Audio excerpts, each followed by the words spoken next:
Hello friends, welcome to the Aroma Eats. இன்னைக்கு நம்ம சேனல்ல பார்க்கக்கூடிய ரெசிபி என்னன்னு பாத்தீங்கன்னா தால் மக்னி. இது சப்பாத்தி, நான், ஃபுல்கா, ரைஸ் இதோட ரொம்ப நல்லா இருக்கும். வாங்க எப்படி செய்யலாம்னு பார்க்கலாம். அதுக்கு முன்னாடி நம்ம சேனலை இதுவரைக்கும் சப்ஸ்கிரைப் பண்ணாதவங்க சப்ஸ்கிரைப் பண்ணிக்கோங்க. பெல் ஐகானையும் கிளிக் பண்ணிக்கோங்க. ஒரு பவுல்ல 1 கப் அளவு கருப்பு உளுந்து எடுத்துக்கலாம். இத 4-5 வாட்டி நல்லா சுத்தமா கழுவி தண்ணி ஊத்தி ஊற வச்சிடலாம். அடுத்து ராஜ்மா ஒரு 1/4 கப் அளவு எடுத்துக்கலாம். இதையும் 4-5 வாட்டி கழுவி ஓவர் நைட், அதாவது நைட்டே ஊற வச்சிடலாம். அட்லீஸ்ட் இல்லைன்னா 8 மணி நேரமாவது ஊறணும். இப்போ பார்த்தீங்கன்னா உளுந்தும் ராஜ்மாவும் நல்லா ஊறிடுச்சு. இப்போ இந்த ஊற வச்ச தண்ணியை ஊற்றிடலாம். இதை யூஸ் பண்ண வேண்டாம். இந்த சின்ன சின்ன டிப்ஸ் ஃபாலோ பண்ணிங்கனாலே போதும். தால் மக்னி ரெஸ்டாரண்ட் ஸ்டைலில் ரொம்ப சூப்பராக இருக்கும்.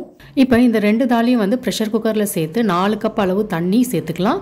அதோட உப்பு, அப்புறம் 1 வெங்காயம் இதெல்லாம் சேர்த்து நல்லா கலந்து விட்டுக்கலாம். இப்போ இந்த தாலை ஒரு விசிலுக்கு அப்புறம் 15 நிமிஷம் சிம்மில் வச்சு அதுக்கப்புறம் ஆஃப் பண்ணிடலாம். 15 நிமிஷத்துக்கு அப்புறம் பார்த்தீங்கன்னா தால் நல்லா சூப்பராக பஞ்சு போல் வெந்திருக்கு.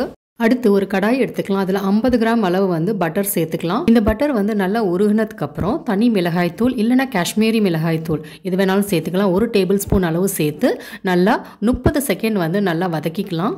இதில் இப்போ தக்காளி விழுது சேர்த்துக்கலாம். இது ஒரு 4-5 தக்காளியை மிக்சியில் அரைச்சி எடுத்திருக்கேன். தக்காளி நல்லா நைஸாக அரைச்சி எடுத்துக்கோங்க. இதை நல்லா கலந்து விட்டதுக்கு அப்புறம் 1/2 டீஸ்பூன் அளவு உப்பு, பெருங்காயத்தூள் ஒரு 1/4 டீஸ்பூனு, மல்லித்தூள் 2 டேபிள் ஸ்பூன் அளவு சேர்த்து நல்லா கலந்து விட்டுக்கோங்க. இதை மூடி வச்சு சிம்மிலேயே ஒரு 5 நிமிஷம் இருக்கட்டும். 5 நிமிஷத்துக்கு அப்புறம் பார்த்தீங்கன்னா நல்லா வதங்கியிருக்கு. பாருங்க, பட்டர்லாம் மேலே வந்திருக்கு. இந்த டைம்ல நம்ம வேக வச்ச தால் தண்ணியோடையே அப்படியே சேர்த்துக்கலாம். இப்போ இதை கலந்து விடும் போது லைட்டாக மசிச்சு அதுக்கப்புறம் கலந்து விடுங்க. அப்போதான் தால் மக்னியோட டெக்ஸ்சர் ரொம்ப நல்லா இருக்கும். இதில் 1/4 கப் அளவு தண்ணி சேர்த்து நல்லா கலந்து விட்டுக்கோங்க. இது 5 நிமிஷம் மீடியம் ஃப்ளேம்லேயே நல்லா கொதிக்கட்டும். நடுவில் கிண்டி விட்டுக்கலாம். அடுத்து இதில் உருக்குன வெண்ணெயை சேர்த்துக்கலாம். தால் மக்னினாலே பட்டர் நிறையா சேர்த்தாதான் நல்லா இருக்கும். இதை நடுவில் கிண்டி விட்டுக்கலாம். மீடியம் ஃப்ளேம்லேயே இன்னும் ஒரு 3 நிமிஷம் இருக்கட்டும். 3 நிமிஷத்துக்கு அப்புறம் பார்த்தீங்கன்னா நல்லா வெந்திருக்கு. நல்லா டெக்ஸ்சரும் நல்லா இருக்கு பாருங்க. இன்னும் கொஞ்சம் திக்கா வேணும் அப்படின்னா இன்னும் கொஞ்சம் நேரம் வச்சு அதுக்கப்புறம் ஆஃப் பண்ணுங்க. இதை ஒரு சர்விங் பவுலில் மாற்றி கொத்தமல்லி இலை போட்டு கார்னிஷ் பண்ணிடலாம்.